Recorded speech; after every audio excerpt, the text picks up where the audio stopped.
ang katotohanan. Kagaya na sinabi ni Jesus, hanapin ang katotohanan dahil yun ang magpapalaya sa atin.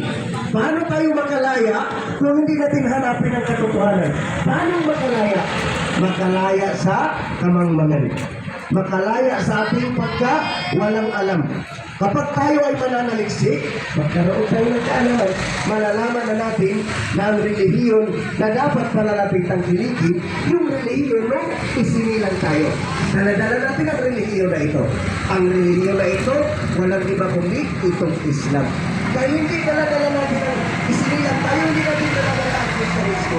Kasi kung daladala natin ang Kristiyanismo, kung isinilang tayo, cancel na ang bautismo, cancel na ang binyag.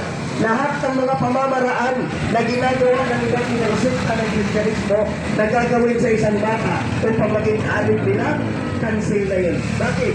Dahil isinilang na silang Kristiyano, pero walang isinilang na Kristiyano. Kung lumaululin yun lahat, walang kita.